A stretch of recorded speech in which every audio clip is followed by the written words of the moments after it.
Hello, everyone. Good evening, good afternoon, good morning, depending upon where you are watching us. Welcome to the Post-Crisis Hospitality Management Certificate Program as put together by the School of Hospitality and Tourism Management, Muma College of Business at the University of South Florida.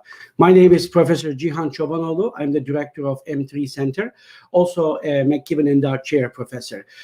Today, we are going to have our 7th-week lecture. It's full of great content. We will first start with Dr. Pat Moreo, the Dean of School of Hospitality and Tourism Management, having a great interview with Mr. Dave Deno, the CEO of Bloomin Brands.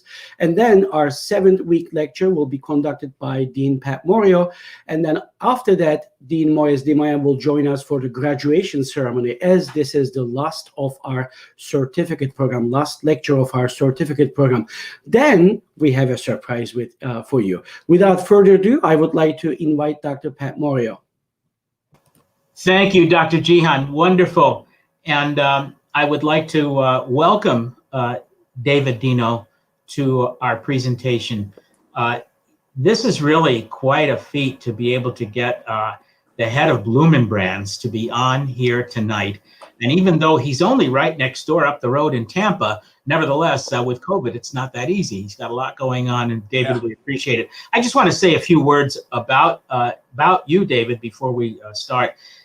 He's the CEO since April 2019 to the president of Bloomin Brands.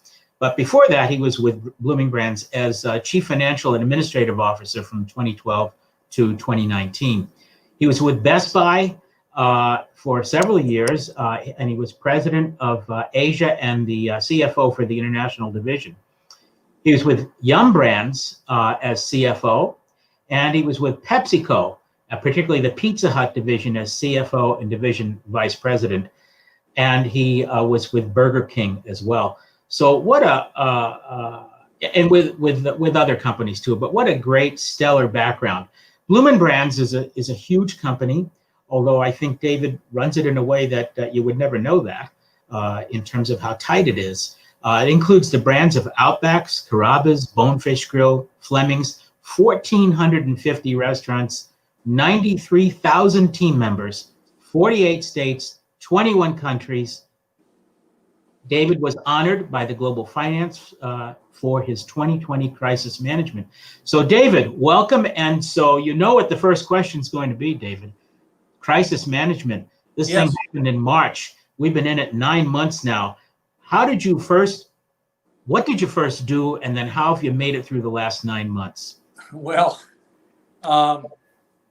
March 10th will always be ingrained in my personal memory and the memory of our executive leadership team. That's the night you may remember that Tom Hanks and his wife announced they were sick with the virus and the NBA shut down. And we get our sales every day at about 9 o'clock in the morning. So Thursday, our sales for Wednesday night were still okay because the world hadn't really known about it yet. Thursday night sales, which we got Friday, were weak. And then Saturday, when I woke up and saw sales for Friday night, they were abysmal. And so we pulled together the team starting at noon on that Saturday. And we met every day at noon, weekends, weekdays, until we sorted it all out. And you may remember those chaotic days. We didn't know what the virus looked like. We didn't know about food supply. Restaurants were getting shut down quickly. We had to convert to a delivery carry-out only model. All those things came together. So managing in a crisis, you have to determine what is vitally, vitally important, and everything else goes away.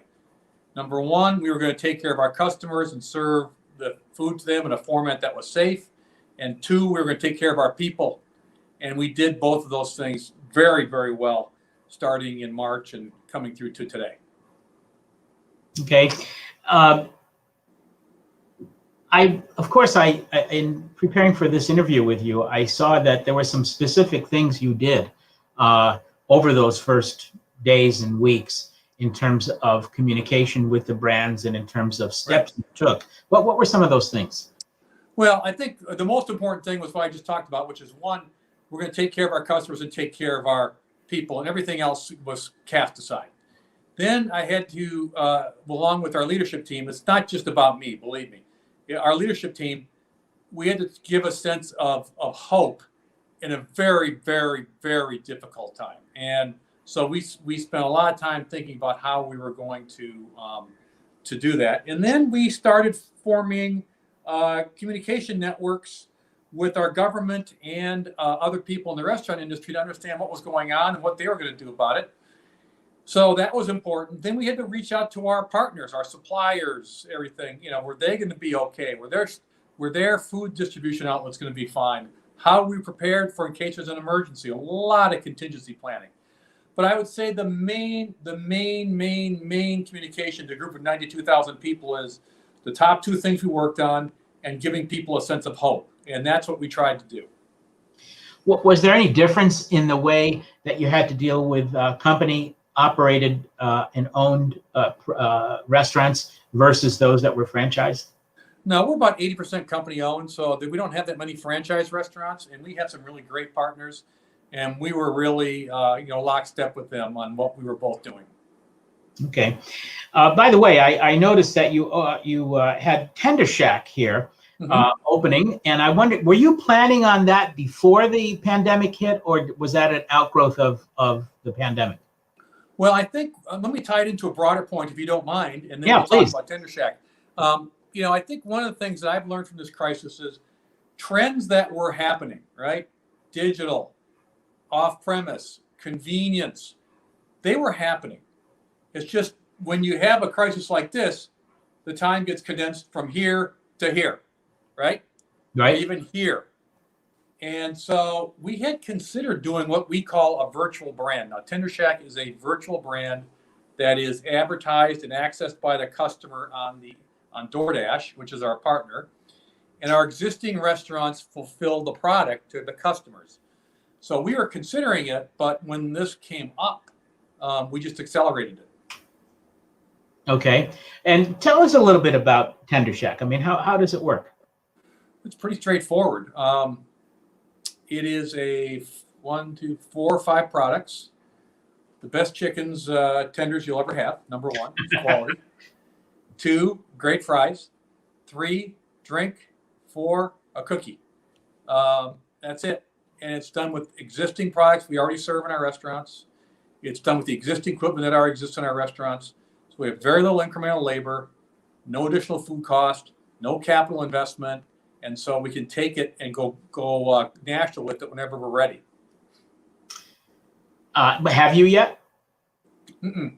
Haven't started. Not yet. We're testing in certain states right now. I think the main thing, whenever you do, a brand rollout, whether it's in consumer products or retail at restaurants, is have your customer measures, have your operating measures, and have your financial measures. And each one has got to carry its weight before you roll it out. So we're looking at those 3 things right now, but we're very pleased with what we see so far. Stay tuned to our February earnings release for an update. All right. Wonderful. Yeah. In fact, I was reading an article today in one of the trade publications about ghost kitchens, and they were talking about ghost kitchens and said that there be a strong relationship with some of the delivery services. And you mentioned that I think DoorDash, you just said you correct. Yes. How did that work out for you? And was there curbside pickup at some of your restaurants too? Both?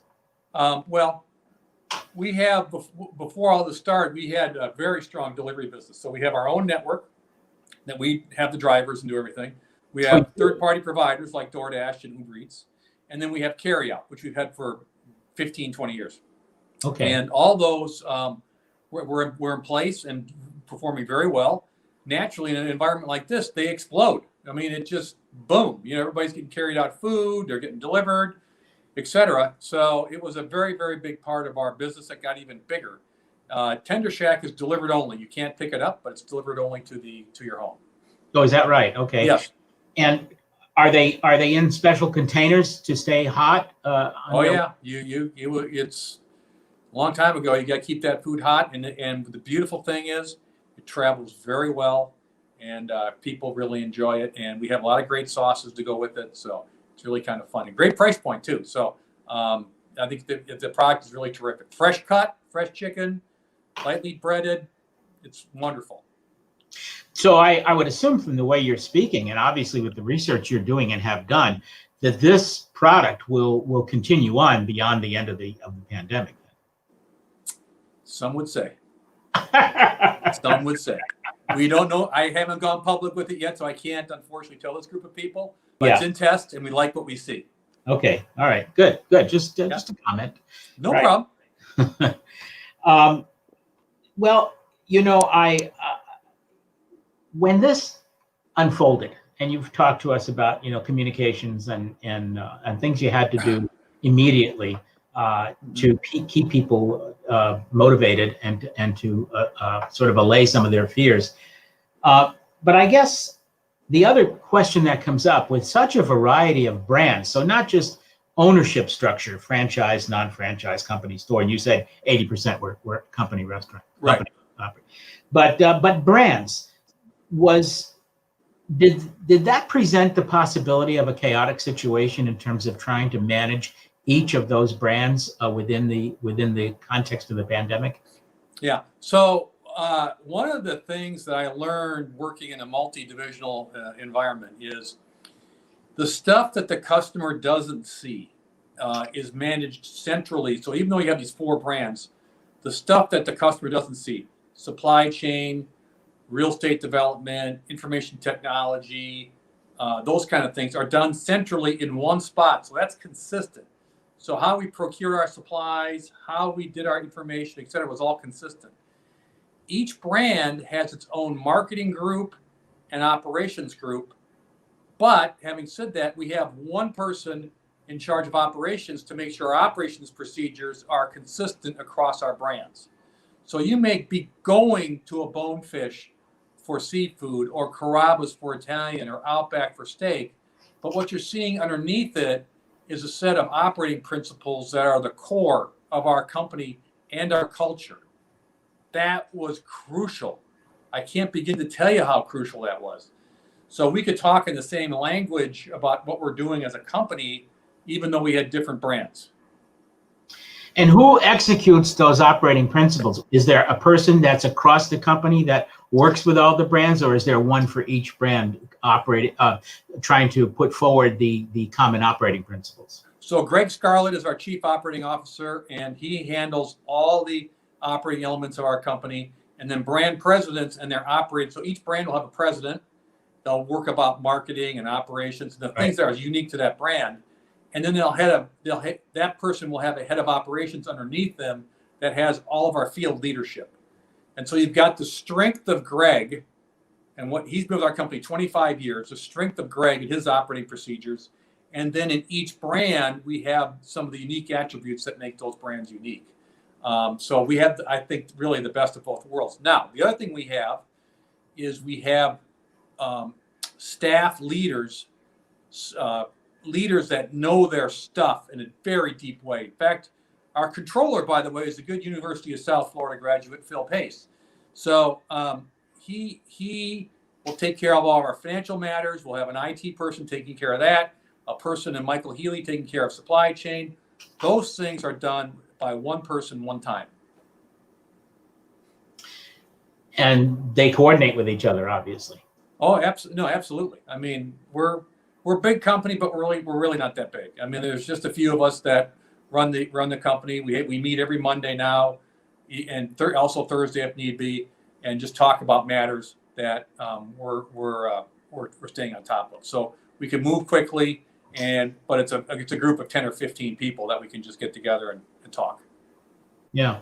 Well, Mr. Deno, as I listen to you, and as I look at your background, I guess I have to ask myself the question, did your experience as a CFO, and then I think you had the title of Chief Administrative Officer before, did that play a special role in your now being the CEO of this company? In other words, do you think you have a greater appreciation, and if so, how, of processes?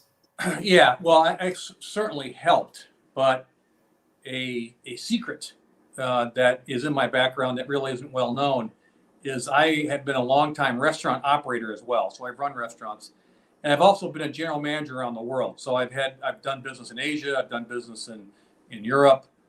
So the operating processes I deeply know. Obviously, the financial things and all the things that go with it, I understand. And I also ran real estate for a long time. So I pretty much run every single function in a restaurant company would have, except for marketing. But I rely on those folks to help me out. But I think when you understand for anybody to be a great executive, if you're going to be a great CFO, you've got to understand how the business works. And actually operating restaurants and leading operations of thousands of restaurants helped me out a lot and helped me cut through a lot of things. What were some of the restaurants that you operated, Mr. Deno? Oh, I'm an old pizza Hut operator, so I can sling dough with the best of them. I can also fry chicken at KFC and make a taco at Taco Bell. And I also tried to get to know our brands pretty well too. And way back in the day, in the big 80s, I was in operations with Burger King. Yeah. Well, that's and of course with PepsiCo, I'm very familiar with them. My family used to be in the soda business. I slung many cases of soda on pallets. There you go. Before they had those palletizing machines. So yeah, I mean, how else are you going to know what's going on in your business unless you're making dough, slinging cases of soda? I encourage everybody that's on this call to really get to know their business and the guts of it. That'll help you out so much. Yeah, and I have to commend Bloomin Brands, and at least from the parts of it that I've seen a little bit under the hood. I had a consulting assignment one time with the Carabbas in Las Vegas. There were about 3 there, I think, and I had one. Yeah. I mean, it was a long story, but it was there was some need for outside consultation there. And part of what I had to do was document how some dishes were being prepared. I got to tell you, what really impressed me was that at Carabba's, which, it's not super high end, it's very good, but it's not real expensive. It's a moderately priced product, I think, well positioned in the marketplace. Yeah. But one of the dishes I had to become involved with was the mussels and pasta, and it was Prince Edward Island mussels coming in on vines. And I thought to myself, what? And the cooks knew exactly when they were cleaned and where they were in the walk-in. Is it like that across all the brands? Absolutely. Yes, absolutely. We are, I mean, the lobsters we get, they're swimming up Nova Scotia and Boston as we speak. The beef we get is the stuff you see as you drive across this country. The fish you get is fresh. A lot of our specials at Bonefish are caught right off in the Gulf. I mean, the quality of the produce we get. I mean, it's amazing, and that's what I think sets us apart versus some of the competition or others in the industry. And boy, does it show, because people come in, they go back and they go back and they go back. Mm-hmm. And as another example, again, when I was at UNLV for many years in Las Vegas, Bonefish was one of our hangouts to go have a little glass of wine to have business meetings. But again, the product was great wines there. Also, you did something special with the service there, because the staff in there knew who we were. Mm-hmm. I mean, not because we were in every day. We'd like to have been, but we weren't. But they knew who we were. You could tell that the training was amazing. So there's 2 brands that I'm quite familiar with. So how do you get the staff? What are your training focuses on the staff? Well, I think one of the things that our company offers, and why people ask me all the time, what's attracted you to the restaurant business? And one of the things that has really attracted me is it's a chance for social mobility in our country. I mean, number one, it's a place you can go work while you might be doing something at school or a second income or whatever. But it's also a place, it's one of the few places where you can take an entry-level job and move into a very high level of income and status. If you're a managing partner in one of our restaurants, you're very well paid. If you're a first level supervisor, which you're running like 10 restaurants, I mean, you're earning a very, very good living. And it's a chance for people to come into a business, learn skills, learn leadership, and grow with the company. And that's what people see. They see that. And that's why we're able to attract people. Our turnover is very, very, very low. And because they see the growth. So I just think that we we get to enjoy that kind of leadership by people who really care. Mr. Deno, we just had a question come in, but before we go to that question, I just want to pick up on something you said a moment ago.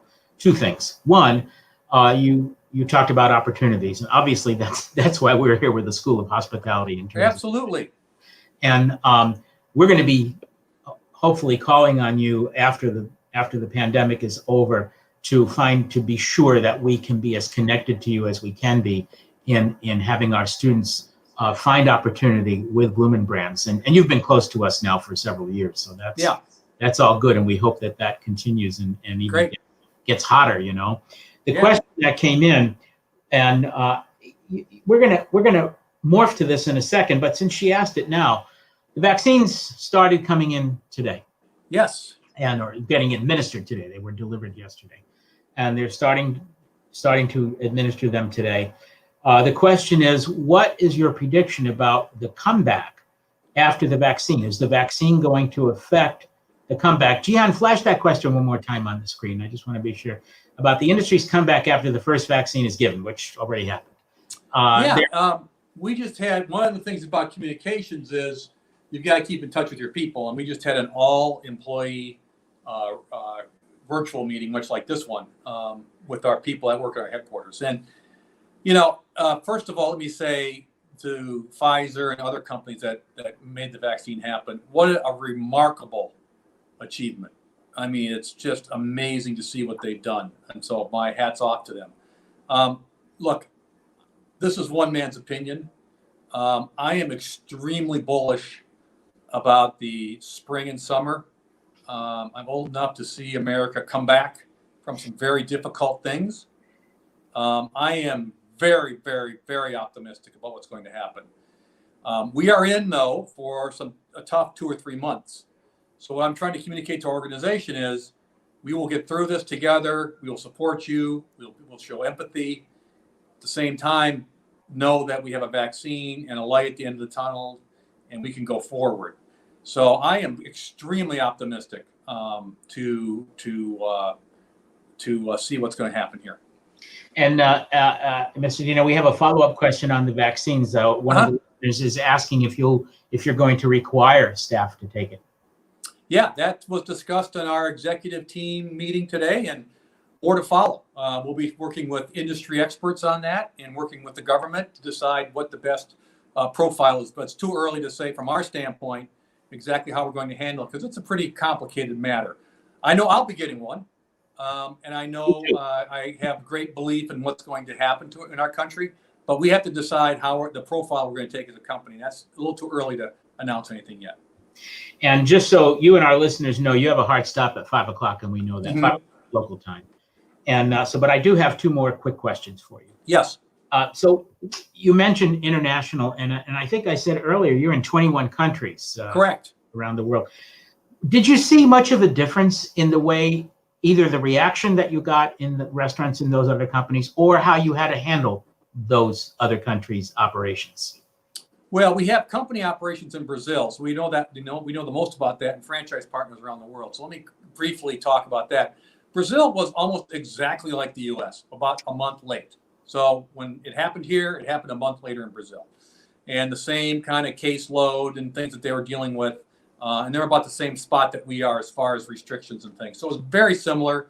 And Pierre, our leader down there, is doing a fabulous job with our restaurants.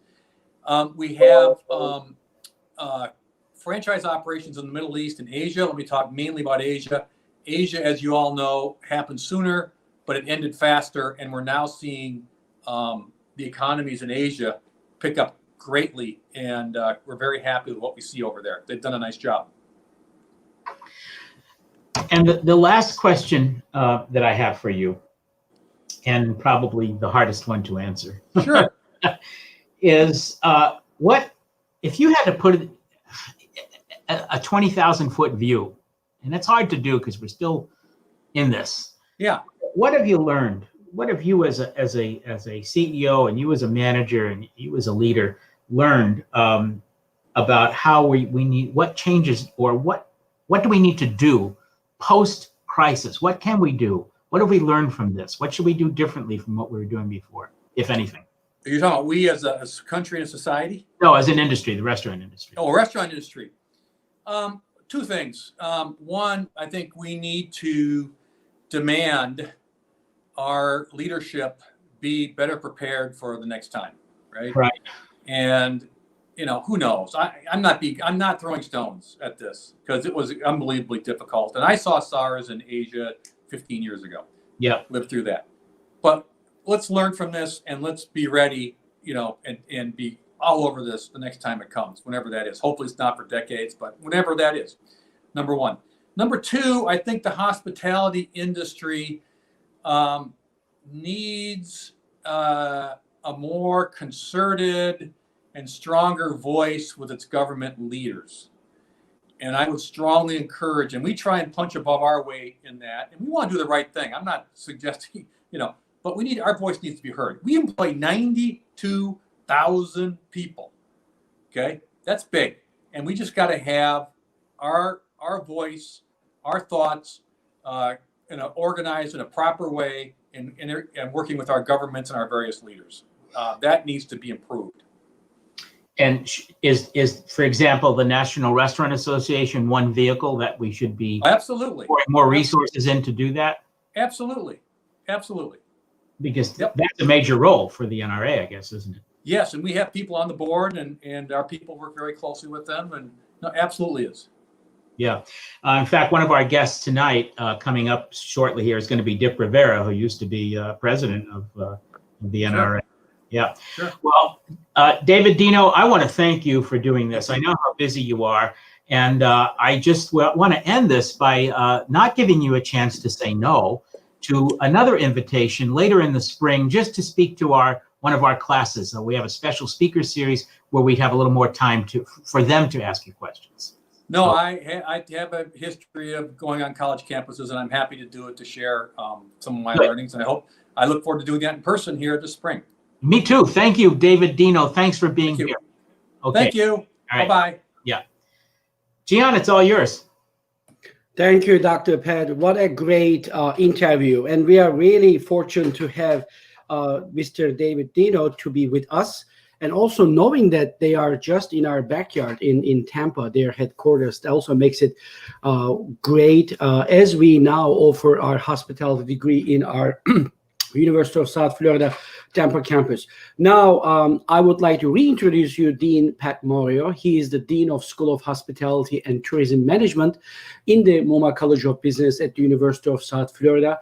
We are delighted to have him as our instructor for the Week 7 lecture. Dean Moreo, the floor is yours. Thank you very much. I just want to be sure that the audience can see the slide here, the first slide. And I would just like everybody to know that we're going to use our whole 70 minutes that we have tonight. We're going to try to stay tight. We have several guests tonight, which I thought would be a nice way to end this and sum it up. And I know that it's hard for those guests they have 10 minutes. It's hard to stay in the 10 minutes because there's so much, and I have so much to ask them. but I think we can do it. And I want you all to know that even if a guest, when they're on, runs out of time, which I want them to do, then at the end, we're going to spend the last 10 minutes at least, and if we get done earlier, it'll be more than 10 minutes, together with our guests together on one panel. So I think this would be pretty nice. So I want to let you know that we appreciated everything you've done. I just want to summarize where we've been in the last few weeks on this journey of know-how and an application. And I hope that's what's happened, that we've somehow been able to bring theory and practice together on all this. So the first week, we certainly talked about leadership and planning. The second week, law and hospitality. And HR was part of that as well, if you recall. Well, the first week was Adam Karmer, and it was just a terrific job. Second week, law and hospitality, Trishna Mistry, Dr. Trishna Mistry, and Keith Barron, our resident attorney, professor attorney, did a great job.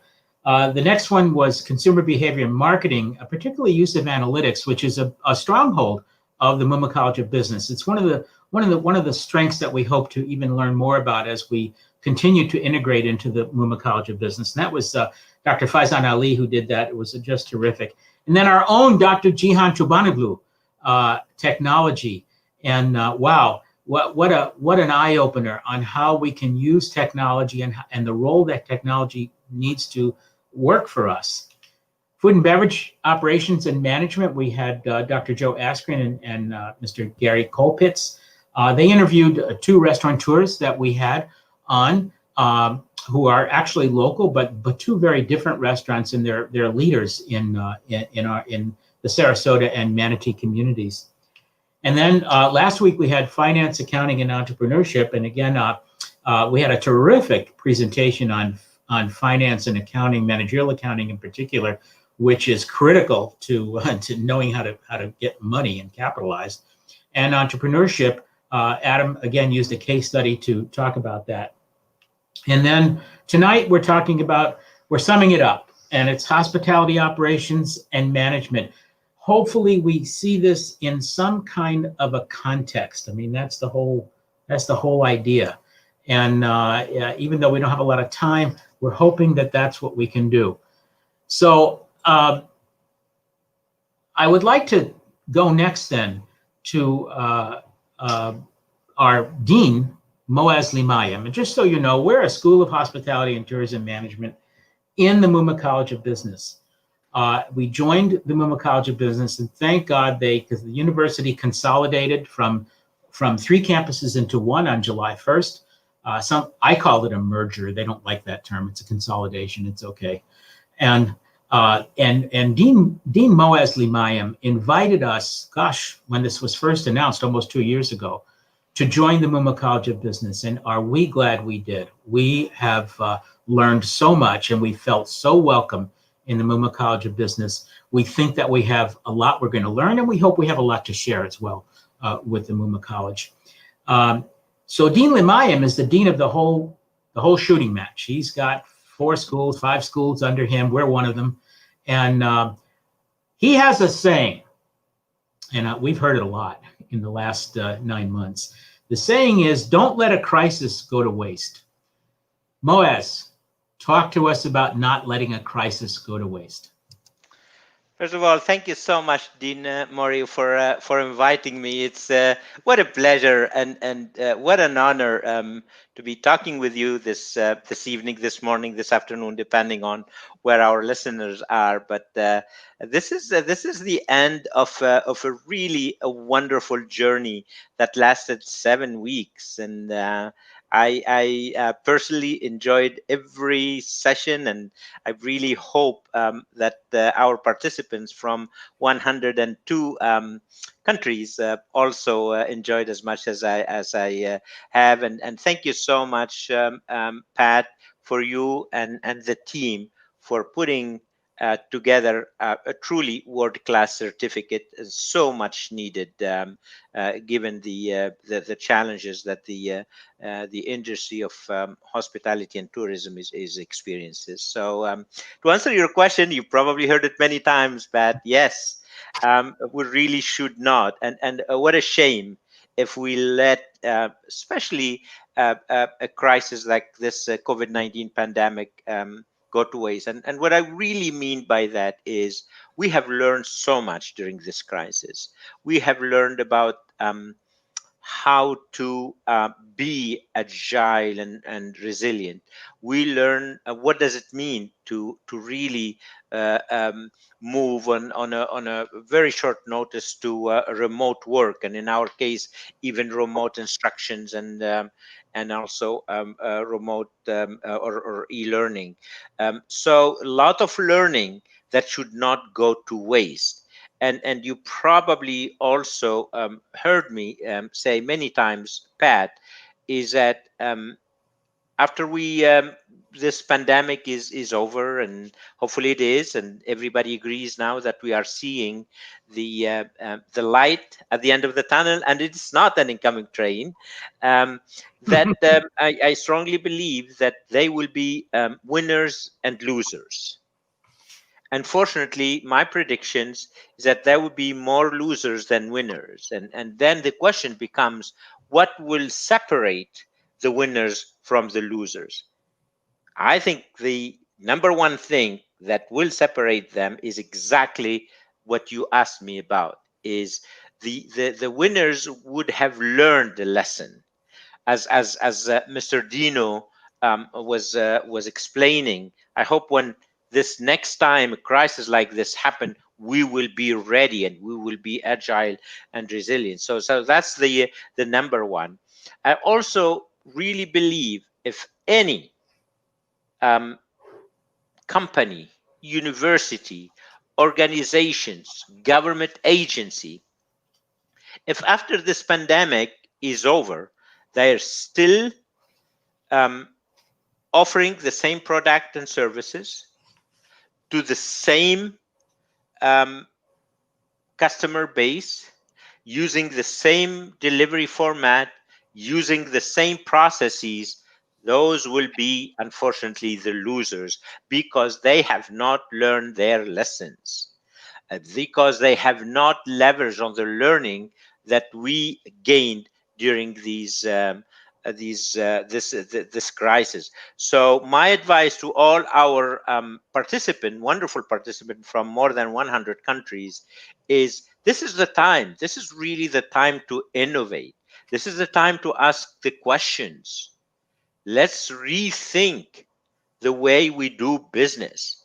If I am a restaurant or a hospitality organizations, I need to ask, is like, should we keep on doing the same product or the same services the same way, the same processes with the same customers?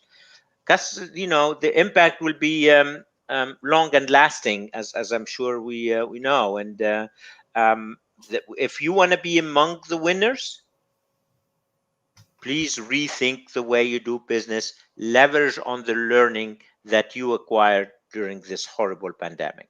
I hope I'm answering your questions, Pat. No, that's that you have, Moez. And I guess I would ask you this too. As you see the evolution of the pandemic and how it's worked, what do you think about our students in all of this? How are they going to move forward? Yeah. I mean, this is really good. My always the one thing that keeps me up at night are our people. When I say our people, our faculty and staff and our students. And let me start with our raison d'être. The students really is. Unfortunately, if we think this pandemic has been really rough on us, think about the students. I mean, many of them lost their part-time jobs. Their parents lost their jobs, so many of them are left without any source of income. All of a sudden, they have to be isolated in a room, sometimes not with the right infrastructure, to take all their courses online. We have done everything we can, and I think to a large extent we were able to succeed and serve them well. But let's face it, it's not like the face-to-face. That experience, even though we're trying to also organize some of the extracurricular and co-curricular activities virtually. Let's put it this way, Pat. I cannot wait to see our campus back to its normalcy, even if we have to struggle finding a parking. I will take that any day, just to see people, to see that the vibrant campus that USF is on 3 campuses, to see the joy on the face of our students, having the experience of their lifetime and enjoying the college experience like never before. Boys, we have a question here from a listener. This pandemic has certainly taught us to adjust and remain flexible. How important is it to be a change agent? She asks. Oh, it is crucial, Margot. That's a great question.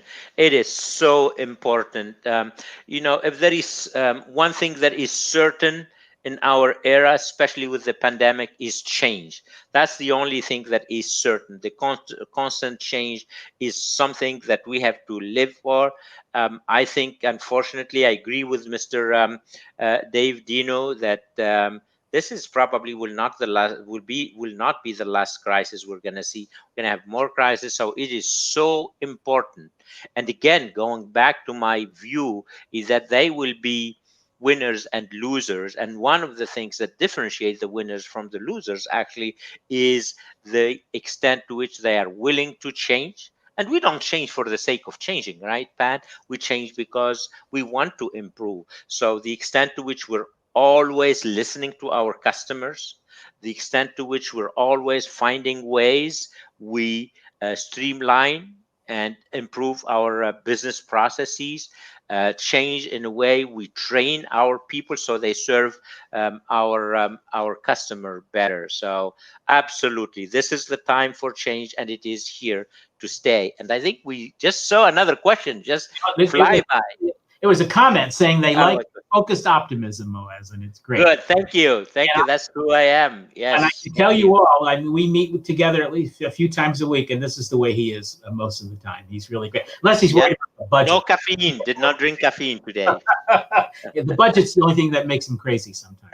That is true. He's making us, but it's making everybody. These are tough with all budget constraints and everywhere. But you know what? I really believe it's the beginning of the end of the tough times. I agree. Moaz, you have time. We have time for one last question. Sure.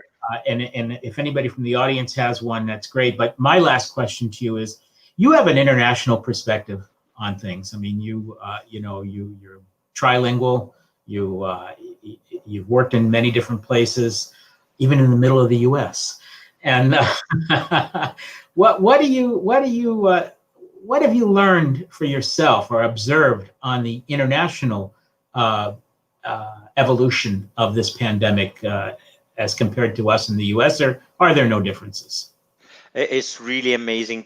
What this pandemic has proven to all of us, Pat, is this phrase that a lot of people kept saying, but many don't even understand what it is. The world is becoming very small and extremely interconnected. You've heard our guests saying, what happened in Asia a few weeks later happened in the US. What happens in the US a few weeks later happened in Brazil. What happened in South America a few weeks later happened in Europe. It's just incredible. I think it's really interesting how this thing spread like wildfire, but also it's very refreshing to see how different forces and different scientists from all over the world, put hands together to find a vaccine in truly a record time. What usually takes years and years and years, now in less than a year, even though the work has started earlier on, I'm sure, but at least in less than a year, as we speak today, people are getting their arms ready for the vaccine. So I think it's good. And that's going to make a difference in hospitality and tourism, particularly the restaurant sector, which has been so hard hit. One estimate, 33% of restaurants have really had to close, and not just in this country. That's throughout the Very world. sad. So Very it's sad. sad. Dean Moisley-Mayim, thank you for being with us today. Thank you for welcoming us with open arms into the Muma College of Business, and thank you for your wisdom. My pleasure, Pat. We could not have asked for better partners and better new family members for the Muma College of Business than our colleagues from the School of Hospitality and Tourism Management. We're thrilled to have you. And again, I really want to take this opportunity on behalf of everyone at the University of South Florida, at the Muma College of Business, at the School of Hospitality and Tourism, to say thank you for being with us for 7 weeks. And I really hope you enjoyed this as much as we have. Thank you for having me, Pat. Thanks, Mois. Thank you. All right. Well, dear audience, now comes the part of the program that could be scary to you, because I am a professor, and we get into a classroom, and normally we're talking about anything from 45 to 75 minutes. Not going to do that today. My only little lecture part of this is very fast, and the point of it is to just sort of pull things together for us a little bit.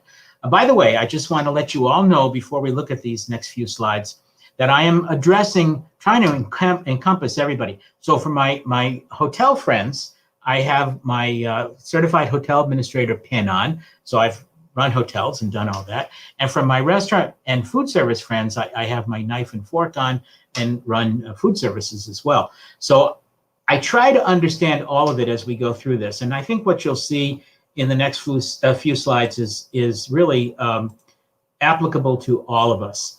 So I'm going to just give me one moment while I share all this, and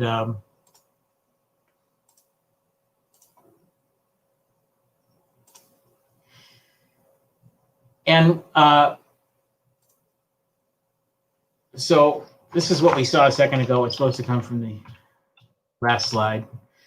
Okay, restaurants and hotels. So that's part of what we've looked at in this, I don't know, in the last 7 weeks, I guess. What about it? What have we learned from this? What is the big takeaway? I can tell you that Dick Rivera is going to speak to you in a few minutes, and he spoke to my class 2 weeks ago. And one of my takeaways from what Dick said, and he'll probably repeat it tonight, but it reminded me of my days when I was a hotel manager and food service manager. I didn't have my own restaurant. I was on a ship, but we served 12,000 meals a day on the ship. And you walk in the morning, and the tendency, when we're in operations, is to say, geez, I got to put out the fires. I have to make sure that today's schedule is right. It's very tactical.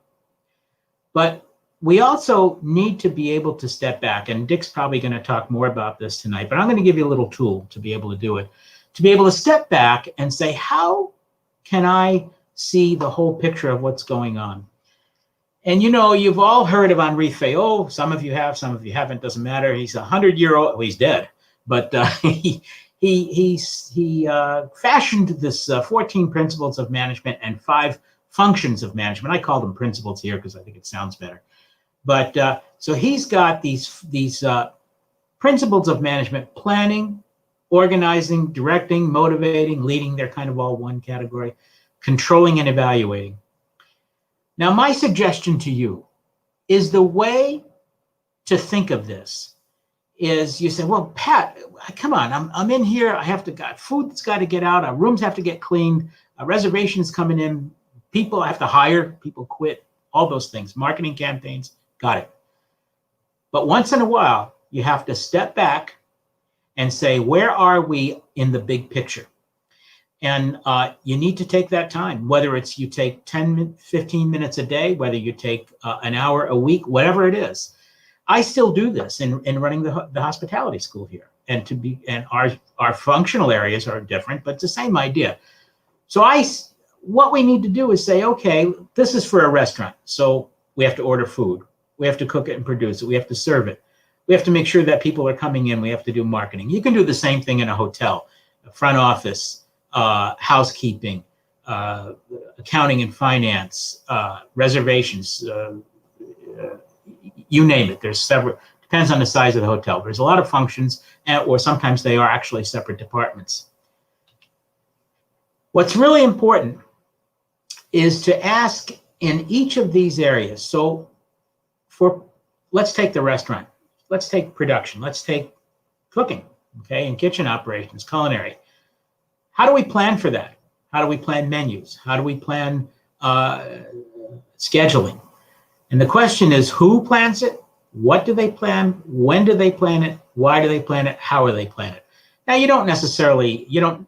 can't necessarily answer each one of those questions for every one of these cells over here, but that's a good starting place. They're the journalistic question: who, what, when, where, why, and how. If you know that, and if you can't answer the questions, let's say under production in a restaurant, who's doing the planning? Maybe nobody's doing the planning, or maybe you're all doing the planning together, but hopefully it's getting done one way or another. Organizing, how do we decide in how to organize the line in the restaurant? How do we do that? Do we do it at saute station? Do we do it salad station? Is it classical? How do we put it together? Leading, motivating, directing, how's that get done? What do we train our managers? Do we train our supervisors to be able to be good leaders and to do motivation and in all of these areas, And how do we know we're doing a good job? Controlling and evaluating. You know, you all read these Yelp and other social media comments, but you know, that's not all there is. We have to listen to the guests too. So it's always a question of doing that. So here's some examples with planning. So let's talk about procurement related to menus, organizing, coordinate with the kitchen, motivating, work with the providers. Think about that. So we have the Cisco's and the U.S. Foods, and in Europe the other companies, the Middle East, wherever you are in the world, you have providers, you have suppliers, and how's our food costs fit into all this? And you can go down the line and do that under production, menu development. How are we going to organize shifts, the grade system, directing? Is there an expo person on the line? How do we get that guest feedback, and so forth? Okay, so this is really, really important to do, and ultimately, that's going to inform some kind of a strategic plan that we've got. Now, many of you have studied strategic planning, and if you haven't, read an article or two. Write to me if you don't have any. I've got some good ones that are pretty short, and that will give you a good idea. But so there's a vision. We come up with a strategy after we do a SWOT analysis. We try to see what are the opportunities, strengths, weaknesses. You know, what are the threats to us? We have a plan, broad plan. So maybe the plan, as David Deno talked about a while ago, is coming up with the new chicken service restaurant that he talked about, or just takeout that he talked about. And then the actions. What do we have to do to get to that plan? Very important. What's the difference between a manager and a leader? That's a good question to ask yourself. You know, you've heard it said, lead by example, listen, reflect, show the way, both with staffs and guests. Very, very important. Here's one to remember. Managers, that should say do things right. Leaders do the right thing. Managers do things right. They follow the rules. Leaders do the right thing. They listen to people and take care of where people need to go and treat them as individuals. So technology, Jihan talked about technology, and everybody here has talked about thought leadership in many ways. And you need to use all the tools of technology. You need to use the time saved to serve guests and staff. Technology can be our friend, but that's not the end. It's not the end and be all. As we come out of this crisis, technology, we're going to be all more savvy with it. But then how does this affect the guests? How does it affect staff? By the way, more self-service does not mean no service. More self-service does not mean no service. We're going to become more high-tech, no question about it. And that's a good thing. But for every time we have more high tech, for every guest that we have at a kiosk to check themselves in, for every restaurant where we order breakfast on an iPad, or every bar where we've got them looking at a wine list on an iPad, that should give us more time then to be able to spend time with each guest. People, as there's more high tech, are going to want more soft touch. How do we deal with people as individuals? Very important, okay? So I am going to stop sharing at that point because I'm out of time here. And I want to next invite Rick Benninghove to join us in our room. And Rick, welcome. Let me introduce Rick. Rick is the GM and CEO. I don't think CEO is in his title. I just gave it to him. But the GM of the Longboat Key Club here in Sarasota. It's right on the bay. It's on a narrow strip that's right between the bay and the Gulf. And it's actually on the Gulf. Well, parts of it on the bay. And huge operation. And Rick had took over as GM of this, I don't know what, 8 months ago. God, time flies. Maybe 9. Yeah. 1 year ago for that. And in all full disclosure, Rick is on our board of advisors. So Rick's one of my bosses, and it's great. He helps us keep us straight. Presents in our classes, just wonderful. And the Longboat Key Club is our partner hotel. So we partner with them. Our students go over there. They do internships, they do tours, they do little practical experiences, and the staff from the Longboat Key Club come here a lot to the university, and we have a good time together. So Rick, I want to just start by making sure our audience knows that you were in the middle of a huge renovation, one of the largest renovations I've ever seen in my professional life, and COVID hit in the middle of it. What did that mean for you? Hi, Dr. Pat. First, I just want to say hello and thank you for having me here with you today. I always enjoy our relationship with USF.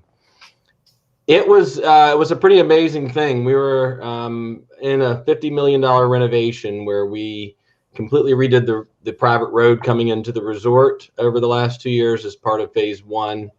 And then we did about 65% of our suites during last year. We were taking a break in that during high season to capture the revenue, and then starting back up June 1st of this year to finish phase 2 of the room renovation. And meanwhile, our main building with lobby and our restaurants and our meeting center were all continuously under renovation during this time period. So they were offline while we were still operating the property. And as we started that renovation, it was a major impressive situation to have to work through. How do you do remote check-ins? How do you do remote dining? How do you do all these type of things? And we had to set up a really successful situation for that during the renovation. And then we're right in the peak of season where we're sitting at 100% occupancy of what we had to rent. And COVID strikes and we're at 3% occupancy overnight. So it was pretty incredible to have to work through that. And you think, oh, well, you can just work quicker, work faster. You can do more renovations when the guests aren't there. Well, the same issue everybody else was going through about, not wanting to leave their homes, not being able to go to work. Our construction teams were doing the same thing. So we didn't have the ability to have enough workers there in the initial stages. So it actually slowed us down at the beginning. It was quite amazing. And then we had to make the decision, do we take the year off, try to capture some revenue as we come out of this, or do we continue on with the renovation? Luckily, our ownership made the hard decision just to keep going forward. So we actually put more resources to it as we got into May and June, and really worked hard at getting the renovations further along. A lot of people that were in renovations had a major difficulty because they had supply chain issues. There was so much that you had for working with construction that just wasn't there overnight. You couldn't get it. You couldn't get it here. Transportation issues, all those type of challenges that you have. And we had some minor issues with that in some areas. We were really fortunate because we did this in 2 phases. At the beginning of phase 1, because of the challenges that were going on with China, at that time, we decided to go ahead and pre-purchase all of our supplies at the beginning of phase 1 because we wanted to stop some of the bleed that we were going to get from the cost rising in all of the supply issue and supply chain. So we actually had everything in a local storage facility here in town.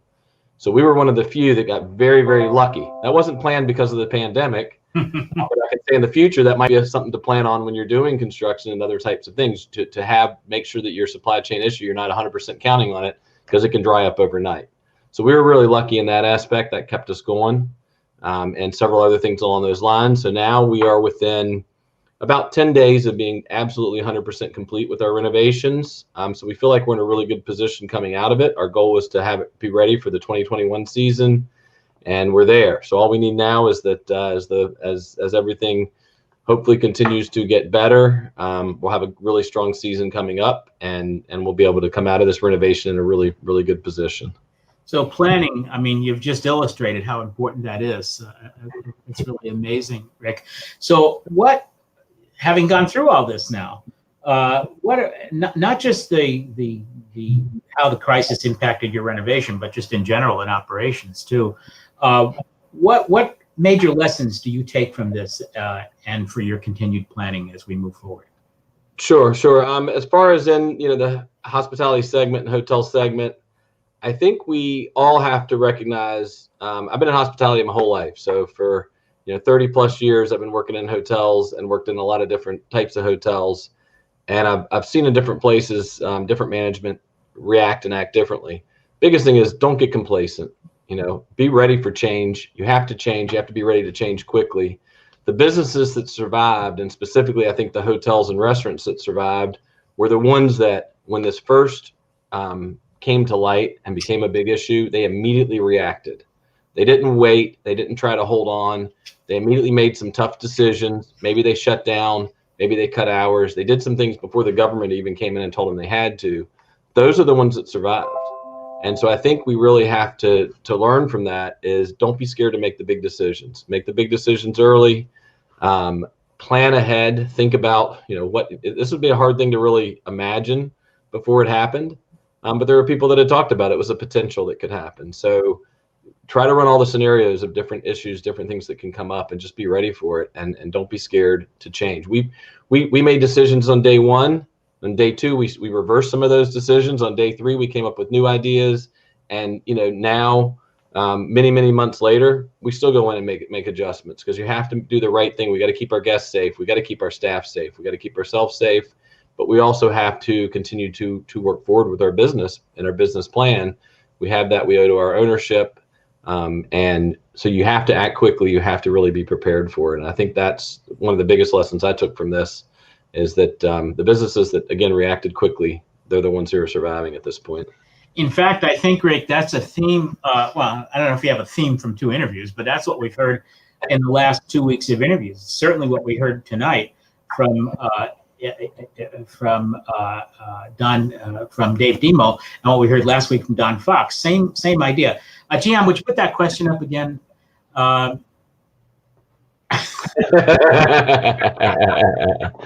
course. That was asking me to offer some discounted rates for students. Of course, we can work with every situation. Just give me a call and we'll sign an agreement for the 5,500 rooms. I'm sure we can work something out. Yeah, no doubt. My last question for you in the last 3 minutes we have, Rick, and then you're going to come back on at the end of the panel, is where do you think the hotel and resort sector is headed now when we emerge from the Sure. pandemic? That's a great question. I think it depends greatly on the specific area of hotels you're in, as well as your geographic areas. It's going to be different for everybody, depending on where you are. We went into this crisis. Our ownership has hotels all over both coasts of Florida, up in the Northeast, up in Canada, many other areas, and we all went through things at different times. I mean, our Canadian properties, they had a very large struggle for a very long time. Our Northeast struggled longer than we did. We were fortunate here, being in sunny Florida. We had drive market, what we call drive market. People from Florida and Georgia, they came back to us faster. So we recovered at a different pace. We have a long way to go. So it's hard to put one exact answer on that because it's going to be different for everyone. But I think as a whole, in general, I think definitely on the leisure market and the tourism side, I think at some point, not that far out, we're actually going to see more demand than what we've seen in the past several years. I think people sat at home during this pandemic and they evaluated what's important to me in my life. You know, is it working every day? Is it going to this, or is it that vacation that I get when I took a week? Maybe I'll take 2 weeks next year. And I think people are going to go on vacation. So I think the leisure market traveler is going to recover very fast and very strong as people get more comfortable in venturing out, especially as they're more comfortable in flying. When the overseas market opens up, that's going to be a game changer for us. But we're already seeing it. We're seeing it with local traffic, and that's going to keep expanding. So I think we actually have the possibility of having the best year we've had, because one, again, we've got a renovated product, but just in hotel market in general, I think it's going to recover very strongly as long as we keep seeing these positive signals that we think are going to be coming here in the very near term with that. Great.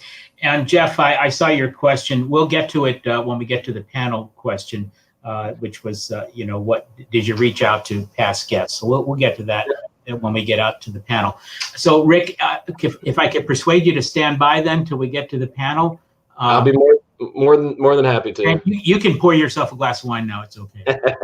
We'll wait till after. Thank you. All right. Thanks, Rick. We'll be back to you in a few minutes. Okay. Next up, we have Dr. Jay Schrock, Professor Jay Schrock. And I need to tell you that Jay is, first of all, he and I have known each other for going on 40 years. And I was just a baby when I met him. And so Jay is the founding dean of our School of Hospitality and Tourism Management here in Sarasota, Manatee. And he did that for many, many years. He retired a few years ago. But we don't let Jay stay retired. We call on him and we drag him around, and he does everything for us that we need to have done, and he's been wonderful at it. I've asked Jay tonight, because he has a lot of international experience, I've asked Jay tonight to talk about international implications for hospitality management and for hospitality education, but mostly he'll talk about hospitality management. So Jay, take it away. Thank you very much, Pat. I appreciate your inviting me to do this. And I guess let's start with slide 1, please, John. Okay, today we're going to talk about international hospitality and tourism. Give me a slide, Pat, please, or John, whoever's doing that. Next slide.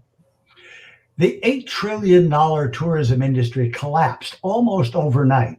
It was amazing. Borders closed. We stopped flights from coming in. Flights were turned around. There was severe limitation. Low-cost visas ended. No-cost visas ended. As a matter of fact, the U.S. now, who had many, many, many places where they could go visa-free, there's only 9 left, and most of those are in Central Africa. Not all, but most. Next slide, please. So I want to make sure that everyone knows that you look for the opportunities. You heard from Dean Moez, there's going to be winners and losers, and you need to be a winner. So you need to look, as I'm talking about all these negatives, you need to look at where the bright sides are in these things. Pessimists see difficulties and in every opportunity, and an optimist sees opportunities in every difficulty. Find the opportunities. Next slide, please. I want you to see, first of all, we'll talk about hotels in a minute, but right now, worldwide decline in dining, seating in restaurants. And you can see that starting there in about beginning of March, it actually started in February, but beginning of March, we saw a great downturn. And then as countries relaxed their virus quarantines, it relaxed, but then the second wave started. And that second wave is still coming, and it's going to come strong. I don't care what anybody tells you. There's not enough vaccine in this world to vaccinate the number of people that it's going to take, and it's going to come back strong. That does not mean that the industry is not going to come back strong along with it. Next slide, please. If you look at these countries by a color code, you'll see that those top 3 up there, that orange, which is the U.S., the next light orange is UK, and the next one below is Mexico. Those 3 did not lose as much market as other countries did that totally shut down, like Australia, Canada, and Germany down there in the bottom. Their industry absolutely collapsed. There was nothing left of it. And as they relaxed, you can see up there that it crunched up a bit. And then you can see at the top, you'll see that our industry stayed about the same. We didn't have a big recovery up there. And now we're moving back over, and you can see that those lines are now being extended. And I'll talk to you about one example in a minute, but that's going to continue for a while. Next slide, please. You'll see that the inverse of those countries that did not close their borders down so much had many more cases of coronavirus than those that didn't. That does not mean that they're not going to recover quickly. In fact, you're going to see that countries like the U.S. Will recover much more rapidly than others. In fact, developed countries are going to recover much more rapidly. Next slide, please. You'll see things like, you've started to see this right now. Singapore and China have started issue. Can we go back up? Thanks. Started issuing travel visas, but only to passengers who test negative. So they will send you back. Actually, they will quarantine you. Iceland is one of the few countries in the world that is really allowing tourists to come in on a normal basis, except they test you at the airport. And if you test positive, you wind up going into quarantine there. That collapse down there at the bottom on the right, that collapse really cost the economies and bankrupted many, many hotels, many restaurants, bus tour operators. And you may not think about that being part of our industry, but in the US, there are about 3,000 bus companies, most privately owned. Worldwide, there are more than 100,000 small bus companies that haul tourists all over the place. And so, and when those central agencies like Hertz that went out of business and others, about 110 million plus people lost their jobs. And so there's going to be a workforce ready to go back to work at some point in time. Next slide, please. If you look over there on the right-hand slide, you'll see what Italy looked like, and you'll see what happened to it. It lost 90% of its hotel occupancy. It was amazing. China, you can see, lost 68. And if you go down there to the United States, well, UK lost 67. The US lost 59%. If you go back over on the left-hand side, you will see that the Asia Pacific area down there at the bottom, the occupancy fell 59.5% year over year, and ADR dropped to 17.6%. But look what it did to RevPAR. It destroyed the RevPAR. And if you go back up and look at that 59.5% and look at it, the US, approximately the same thing happened here. So that was a real problem. But we're seeing the countries that have gotten this under control a little bit better, at least than the US, and UK is now starting to shut things down. Malaysia and South Korea, Taiwan and China, Germany and Greece are starting to manage this pandemic and are starting to recover.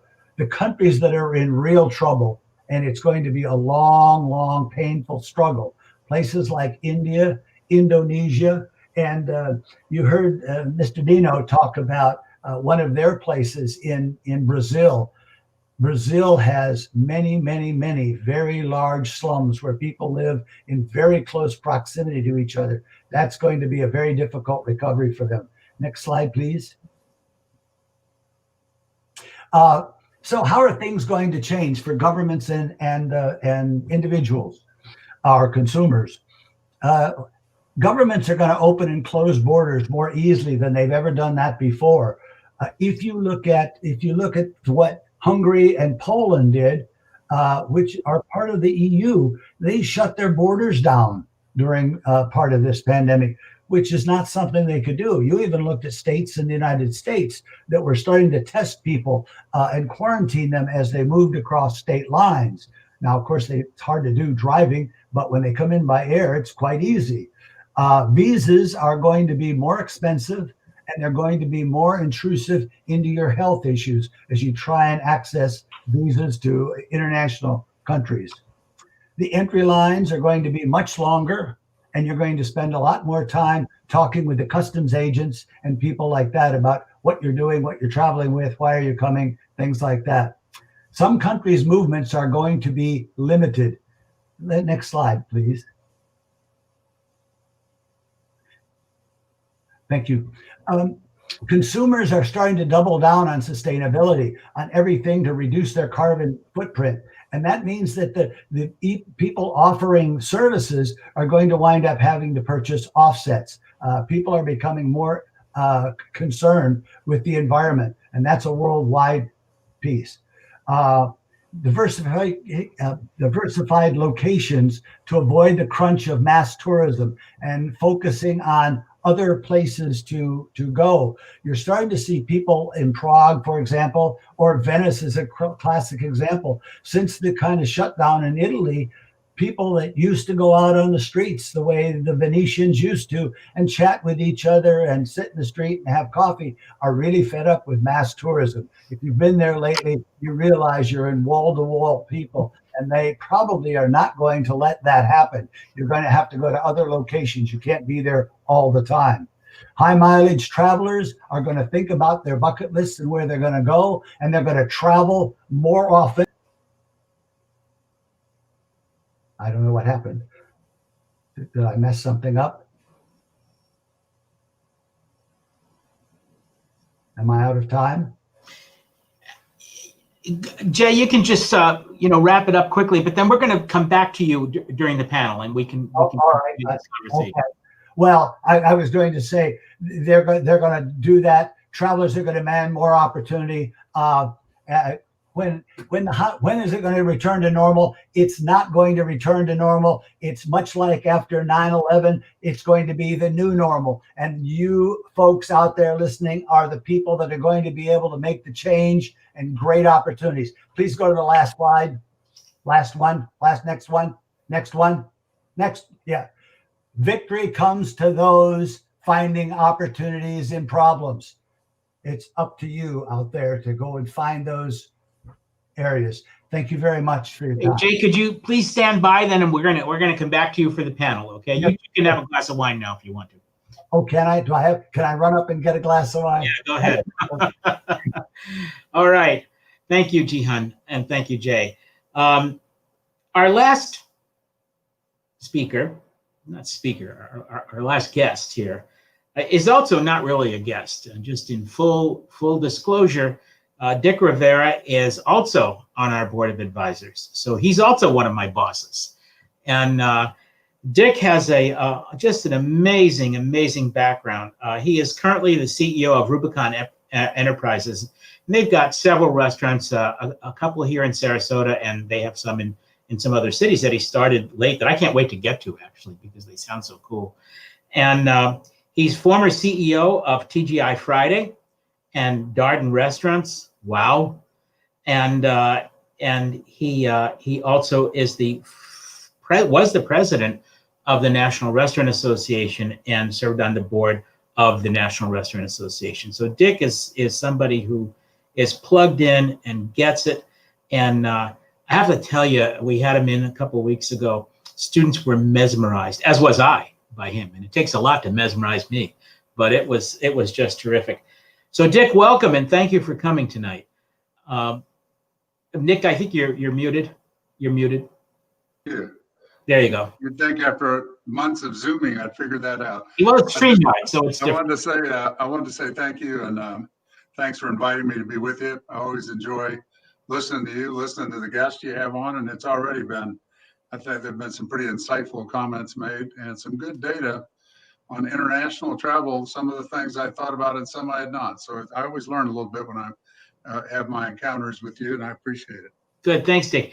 First question we have for you is, where have we come from? So I'm talking about more globally now, okay? Of course, you can use your own restaurants as examples, but where have we come from and where are we headed in the restaurant sector post-pandemic? I mean, that's a big question, I realize it, but Have at it, Dick.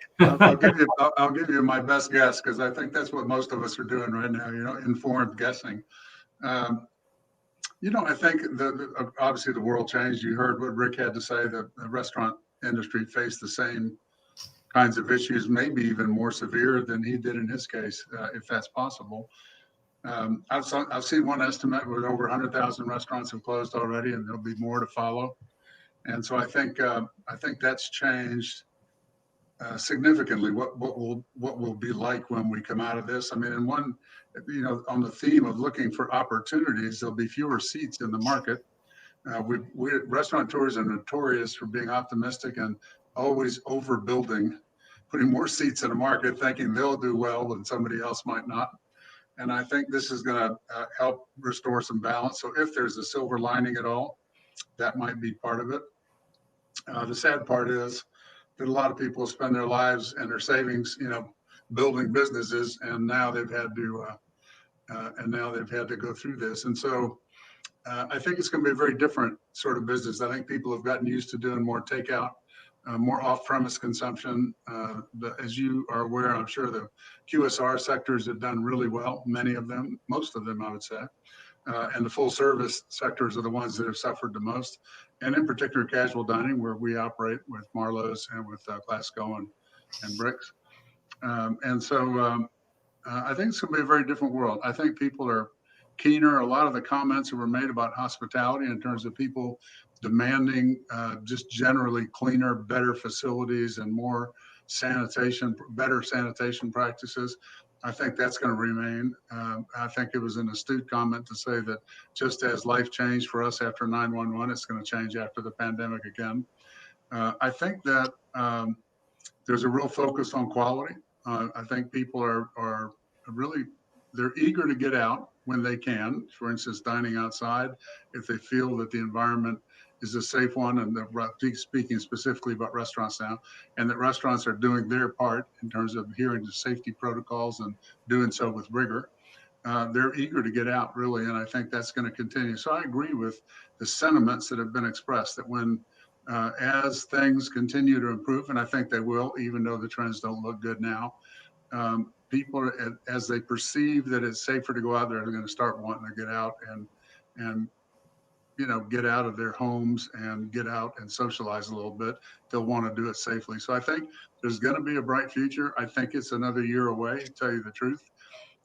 In our planning, we're saying just plan on what we have today lasting, if we're fortunate, into the third quarter of next year, maybe fourth quarter of next year. But I think it's going to get steadily better. And I think by this time next year, there will have been enough of the inoculations to get people starting to feel at ease. I think it's going to take a while for travel to come back to where it was. And I think urban hotels are going to have a tough time. But I agree with Rick's comment about resort hotels. I was in St. Petersburg over the weekend, and down by the waterfront, the hotels were busy, weddings were taking place. It's a very different kind of wedding. Everybody was masked and they were keeping their distance, but weddings, so people want to socialize, and as soon as if they can find a way to do it, they will. And when they feel comfortable, they will. So I think we're headed for a different sort of scenario, but I think within 2 years, we'll be back to an environment where people will be going out again. Restaurants will be growing again. But I think it's put, I know it has in our organization, it's put a different perspective on things in terms of really having your radar on the 60 miles out, not the 30 miles out, trying to anticipate what's coming, being ready. I think Rick said it well, not waiting when a crisis is upon you, but being willing to take a decision and move on it. I think that's one of the things that really helped us. We're a small company, and to go to lose 80% of your sales overnight, you don't have a lot of time to stop and think about what you want to do. You got to make some decisions and start executing. And my two great partners, John Mess Jr. and Tom DeGiorgio, and they were terrific in the execution of our plans and the discipline to stay with it even today. I mean, we know where every dollar is going, and we're really minding our cash. So there's a really intense focus on the day-to-day management of the business and controls. At the same time, a really enhanced sensitivity to what's going on with your employees and to what's going on with your guests, because they're going through really difficult times in their own way. And so you can't let can't let your problems become theirs, and you've got to try and help them with theirs. And so it's a really demanding kind of thing. And I would put the credit more on my two partners because they were the ones living it every day. I was on the phone talking to them. I wasn't actually dealing with the employees and having to furlough people and all of that. And with Bricks and Classico, it was a little bit different. We bought Classico on the 2nd of March and had to close it on the 17th. And so that was a bit of a shock. Fortunately, we had planned to do some remodeling, and so we decided to go ahead and get it done. And we were able to, again, what Rick said is true. It was hard to find workers to come in that wanted to be in that environment and do the work, but we were able to find some. And so by the time the state opened up, we were able to open up. So we really were able to make good use of the time. And fortunately, we were in a position to be able to spend that money to do the remodel. We had planned to do it anyway. And so it didn't, but by being able to move quickly, and we had our design ideas in mind, so to be able to get them done and implement them, we were able to put that time to good use. And again, so the theme that was just that Jay was just talking about in terms of finding opportunities and problems, we had to shut down. We said, what are we going to do this time? And we were able to do it. So when we opened back up, we opened up at a better rate than what we were doing before we closed. So as far as going forward, I really think it's going to be a question of who can get through the next 12 to 18 months. And I think that has to do with being disciplined on a day-to-day basis and then being sensitive to what's going on with your employees and your guests. Dick, I look at you and I look at me, and we both have lived in Pennsylvania in the Northeast, right? And we're both familiar with those winters. And as you comment on moving forward, and that's a pretty far distant window in some ways. It is. Given that the vaccines have started, but I think I understand what you're saying. It's going to take time to normalize. But two things come into my mind with that. One of them is, what about our friends in the northern parts of the U.S. and Canada that are in cold weather, and in Europe, North and Central Europe, cold weather, even some other parts of the world, cold weather too. What is their ability to be able to hang on to some market share when people can't eat outside? Very difficult. Yeah. I'm really, think about what's happening in New York right now. Yeah. I don't know how they get through it. It's so sad. I just read where Club 21 is going to close. Is it really? And, I think about restaurants. I always tell my guys that operating a restaurant like the Club 21 or Le Bernardin, which is one of my favorites. Every time I go to New York, I try, if nothing else, I'll go by and have a drink there. I just love it so much. I said, it's really a gift to people, to know that when you go to New York, you can go to Club 21. It's going to be as good or better than it was the last time you were there. Same thing with Le Bernardin. And it applies to our restaurants too, whether you're selling barbecue or pizza or pasta, that it's really a gift when you execute like that and people can depend on it. And I think the converse of that, it's a huge loss to have the talent, the culture, the tradition that's been built there. And it's not going to be recouped anytime soon. Now I'm an optimist at heart. And I think there's such an incredible wealth of talent and initiative and entrepreneurial spirit in cities like New York, Chicago, northern cities, that they'll find a way in some way to get through, and they'll come back. It's just going to take time. There's going to be a lot of damage along the way. I just don't know how to be more optimistic about that. Yeah.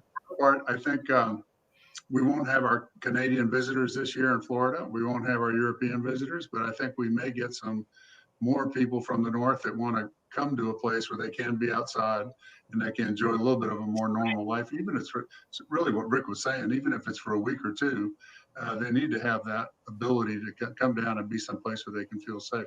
So I think there will be some offsets to it. We're not expecting the same kind of season that we might have had in the past year or two, but I don't think it'll be as bad. Now, for the people up north, I can't even imagine what it would be like. It's a whole different circumstance. You have to think totally differently about it. Rick, I got a couple of follow-up questions, but let's go into the panel. And I'll start with you in the panel on the follow-up questions, because they're not nice questions, but they're something I've been thinking about. Hi, everybody. So remember, we have Jay down here, lower left-hand corner. We have Rick Benninghove, lower right-hand corner. And we have Dick Rivera, upper right-hand corner, and me. Dick, I want to just start with you. We're going to do this until 6:10. Okay, so we're going to close out with this. I want to start with you, Dick, and it's a question that we didn't get to just now. Two questions. One of them has to do with capitalization, and I don't want to get too intense here in terms of details, but we did hear last week about the finance situation and people needing to understand income statements, balance sheets, and that kind of thing. If a person is going, and I'm thinking about small independent operators right now, I'm guessing, and I don't know this, I haven't seen any data, and maybe some of our faculty are doing research on this, I'm not sure. Jihan will know. But if a lot of, or a great percentage of the 33% of restaurants that have not made it, I wonder if a large percentage of those are independent operators that were undercapitalized, that couldn't make rent or mortgage payments. I don't know if you've heard anything about that at all through your grapevine, Dick, or not.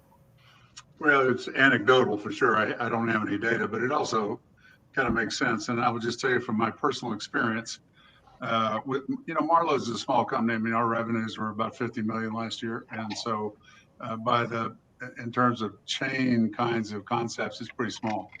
And I will just tell you that quickly managing our cash is the only thing that enabled us to get through. I spoke a little bit to the students about this. We over communicated with everybody we do business with our employees, with our guests, with our vendors, most critically. And we just told some of them, we said, we're not going to be able to pay you what we owe you. We'll keep you current, and we're going to, by the end of the year, we're going to catch up. But we can't do it right now because we need the cash. And they were grateful, actually, that we came to them. I'm not grateful, maybe a little strong. They appreciated that we came to them, and we're very straightforward. And then we did everything we said we were going to do, so we didn't deviate from the plan. And but getting your arms around your situation, whatever that situation may be. And in our case, we knew if we didn't conserve our cash, we weren't going to have a chance. We had no idea how long it was going to last. We were looking at the to-go sales. They didn't help us at all. And did so not. I think it did not in the case of Marlowe's. In the case of Bricks, with barbecues a little bit more friendly. In the case of Bricks, we saw a big uptick in that, and actually we've been able to hold on to a lot of it. So just this last week, our to-go sales were over 30% of our total business. So it's held on, and it was way less than that before. So that's, if there's a salutary effect, that's one of them. Yeah. And, but I would say this whole business about being well capitalized, having cash in reserve, acting quickly to conserve cash when you see something coming. I mean, a matter of waiting a week or two can make a difference, because the funds, our cash goes out quickly between the rents and the vendors and everything else. So, but the communication is important. I mean, you've got to really get on good terms with them and let them know what you're going to do, and then stick with it. And we found everybody, by and large, we had a few landlords not so eager to work with us, but by and large, everybody was really willing, as long as they felt like we were coming from the right place and doing what we said we were going to do. They were really willing to help us out, and they did. And I think it saved us, to tell you the truth. Yeah, Rick, I want to just follow up. We didn't have time to finish before. We had a question come in from one of our audience on have you in any way communicated with your past guests about future plans and about future marketing? I think that was the gist of the question. I think it was Jeff who asked that question earlier. Excellent. Yeah, we continuously communicated with our guests, past, present. We're very lucky that we have a great amount of repeat guests within the resort. So we've kept in communication with them through some emails and actually through some actual ad campaigns and things to let them know that we're ready when they're ready to come back. We've done fairly large campaigning to show our new products that we have. The new rooms are incredible, completely different than they were before. We've really completely changed the map, full resort and club. So we are keeping in communication with them. And I think that's important. And to communicate to your guests, I mean, everybody, restaurants, like Dick's, doing hotels, all those areas, you have to operate differently. And so it's important to communicate to everybody to let them know. Currently, we're not doing stay-over housekeepings as a way to distance ourselves. Things like that, you have to communicate. So we do. Yeah. And you've got a rich treasure trove of of data there and of context. So that's really good. Yeah. Absolutely. Jay, I think you had one more point you wanted to make when we had to cut you off earlier. Well, I guess it wasn't that amazing. I just want the audience to know that the opportunities now are absolutely amazing. You heard Dean Moes say there's going to be winners and losers.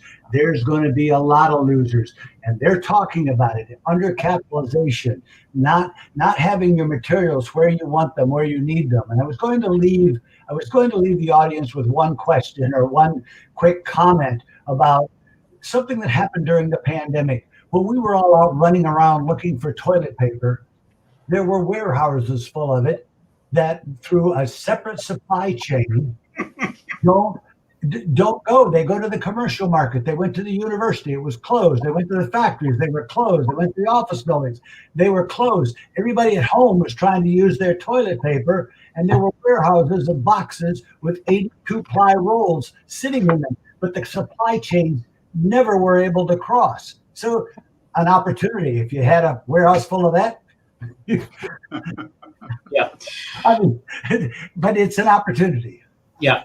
Let's we got about 4 or 5 minutes left here. Actually 4, but we can take 5.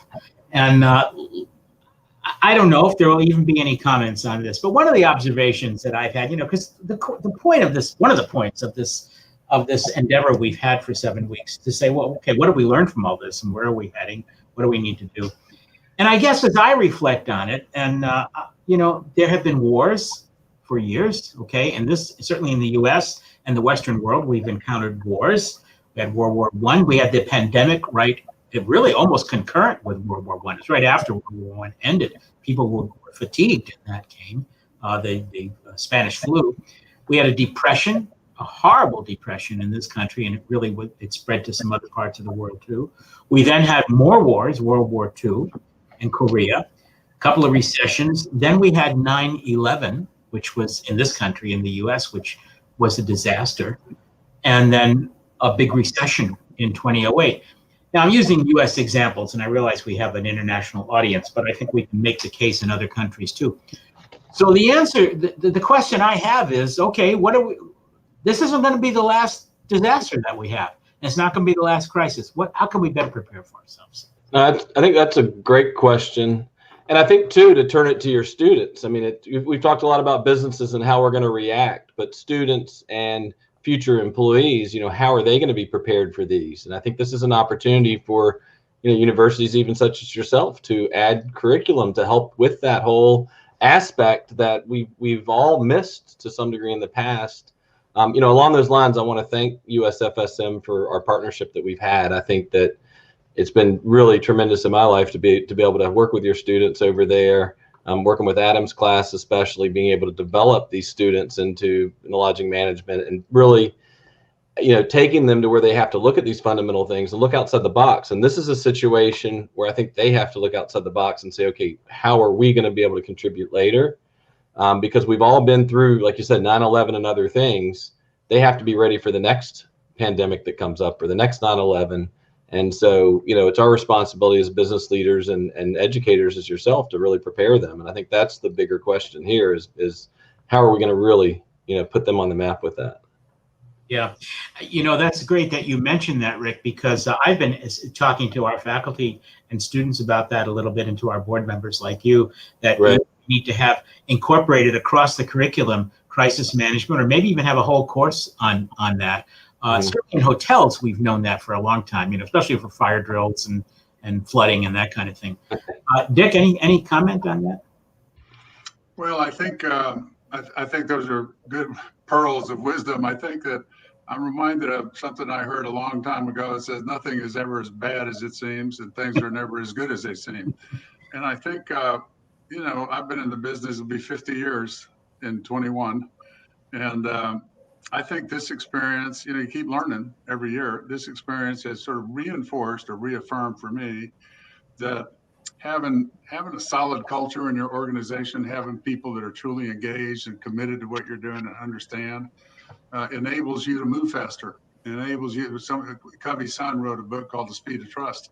If you have an organization that is trusted by your guests, by your employees, you can make decisions and move faster. And so the everyday work of really running your business in a high quality way and building trust with everyone you deal with is so important, because I think it's a bit of an antidote for when crisis times hit.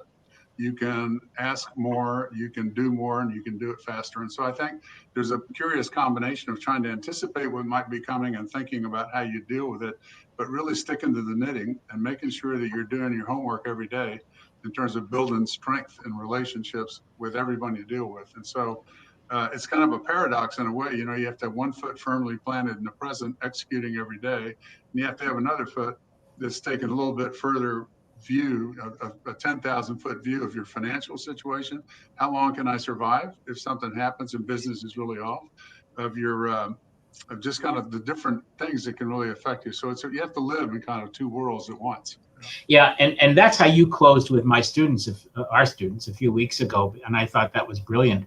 That, you know, how do you manage the tactical but plan strategically too, and that's just not easy to do. Jay, any closing comment for us? Yeah, I'd really like to applaud Dick and Rick. I think they are right on the money from the research that I was doing as I got ready to look at the international thing.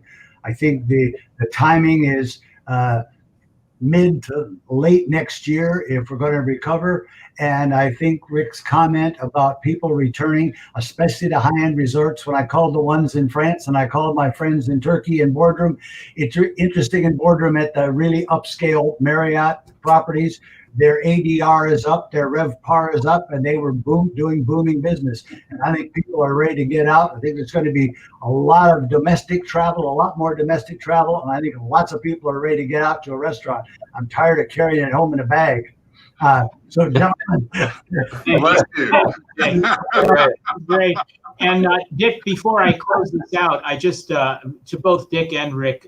Now, you know, Rick's is a closed situation, but he lets me over in the hotel occasionally, and I go use it. And Dick, at Classico, you know, I hope you're going to have Susa Manello for me at low prices. I'll bring you some of my own. So I want to thank this group, and I want to thank the students and the audience, and I want to thank our faculty in particular. You know, they did this out of their hides. Nobody got paid anything for this. I mean, we're all paid, kind of, but nobody got anything extra for this, and it was really wonderful. And I want to thank the audience. You guys are just amazing, and you energize us. And now for a shameless commercial. The shameless commercial is, if you like this, we have more where this came from. We have a master's degree, which we're now offering purely online, so you can get it online delivery. You know, it's kind of like takeout, and you don't have to come to class or do anything like that. It's all distance, okay? And it's a great price. And we have our bachelor's degree now offered on all three campuses on Sarasota, Manatee, Tampa, and St. Petersburg. You don't have to come to Sarasota if you don't want to. We got it all figured out. We want you to register.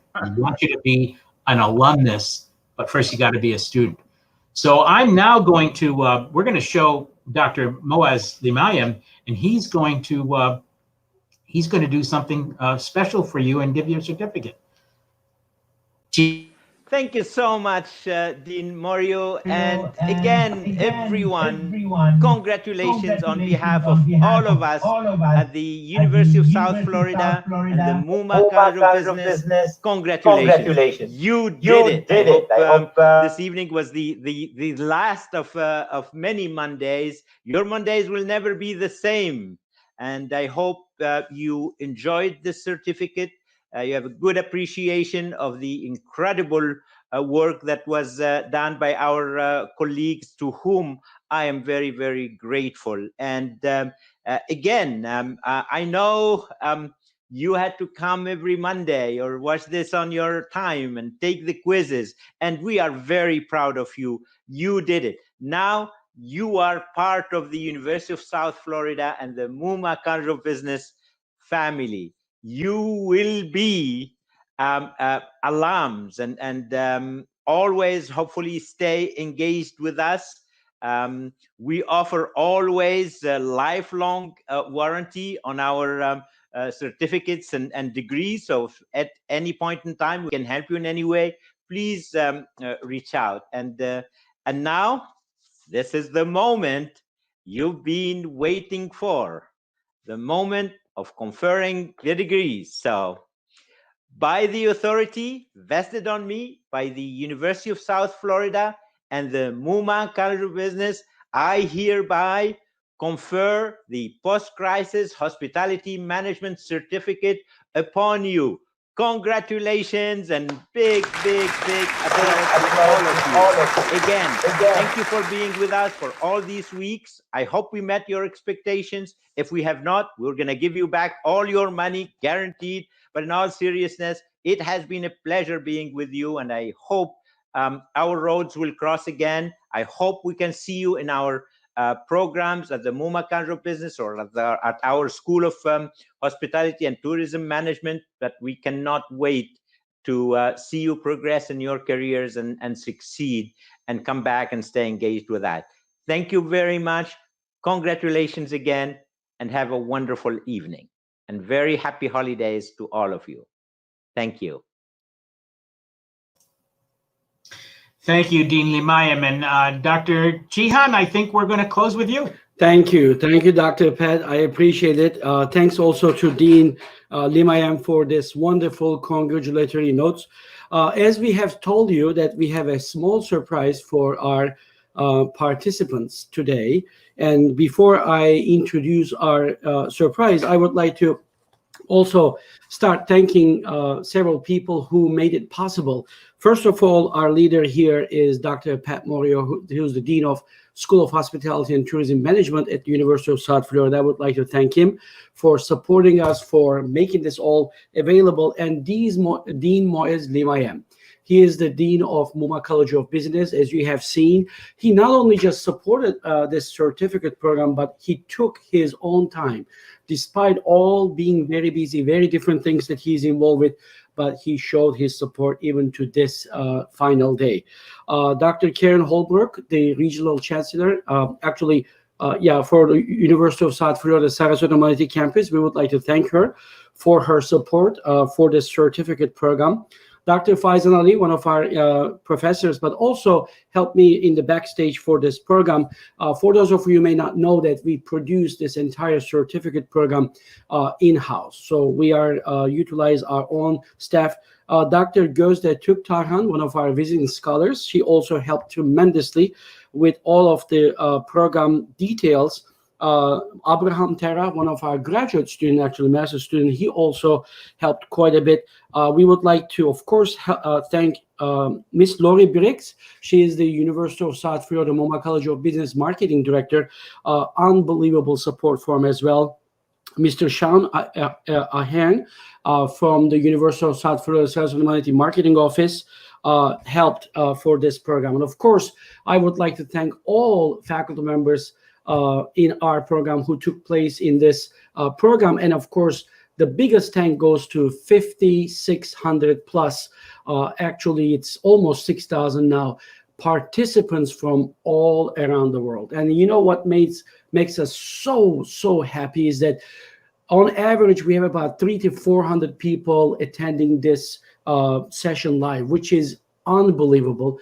But by the end of the week, that our views go over 5,000. As a matter of fact, the first video that Professor Adam Karmer has done has been viewed more than 12,000 views. So that shows us the impact is even greater than the people who have participated. Without further ado, I would like to introduce you our surprise. So he is one of our faculty members. And he actually taught one of the lectures in hospitality law. He's normally a lawyer. But today you are going to see him in a different hat. So let me bring here Mr. Keith Barron. Keith, welcome. Hi, thank you. Thanks, Jihan. And Keith is here with Cindy. Cindy is Keith's the other half, as Keith describes it. And Cindy is also a great friend of our college. And we would like to now leave you in Keith and Cindy's hands for the next 10 minutes. Keith and Cindy, please take it over. Thank you, Jihan. Thank you very much. Congratulations to all the participants. Cindy Diskin on piano. I'm going to be on guitar. And we would like to just take this out with a 8 or 9 minute original instrumental that we thought an apt title would be Neptune's Galaxy.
Thank you for listening, everyone. Congratulations.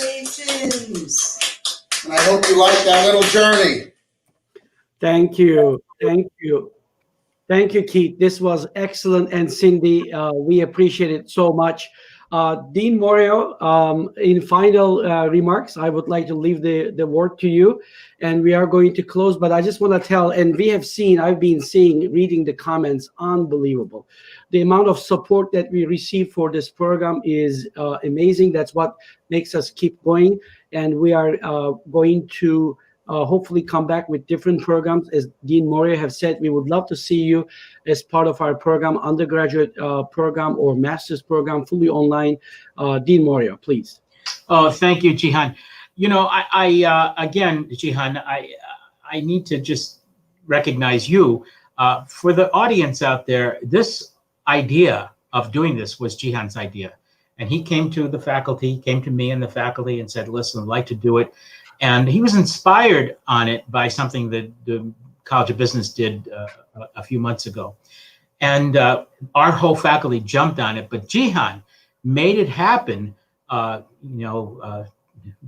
fee-free for you, because he and Faizan and Gojda and his other assistants did all the production work on this. If we had a production company to do this, we're going to be close to $60,000, and we don't have that kind of money. But Jihan did it, and I thought the production was terrific. I mean, I was just so happy. So Jihan and his staff and our faculty and our students and our alumni, they really epitomize what we are about. Yes, teaching, yes, learning, yes, technology, yes, management. But in the end, we're about a culture of hospitality. We hope you join us. Thank you, Dean Moreo, one more time for your nice questions, comments as well. I just see some comments here about the quiz. People thought there is no quiz tonight. Yes, there is quiz. Unfortunately, that's the way that this certificate goes. If any of you, I would like to just repeat, and we will follow up with an email to every single of you, that if you want to earn this certificate, you have until the end of this month to take those quizzes. If you do, you are going to be getting, as a New Year present, your certificate, electronic certificate from the School of Hospitality and Tourism Management. And if you have any issues logging into Schoology, please email certificate@m3center.org. The email that we have for this program goes there. Abraham, they are all monitoring that email and will be happy to help you. As a matter of fact, with some of you I met on Zoom because you had some problems with Schoology, which is a third-party software that we are using. But we are definitely here committed to help you get through these quizzes. and you can take it over again. If there is any issues, you can revisit the content. Also, for those of you who are joining us later, that we are going to repeat this certificate program in New Year. And also, finally, that you are going to receive a survey from us for the satisfaction survey. So we would like you, please, to give us your feedback and some ideas for the future program. Thank you to all of you. Today, we understand that it's a little bit over time, but that's our finale. And we hope to see you as part of USF as a student in our master's program. Somebody asked about the requirements for the master's program. Again, we will email that to you, or please visit usf.edu and search for hospitality. You are going to find it. Have a wonderful night, evening, morning, and we hope to see you soon. Thank you.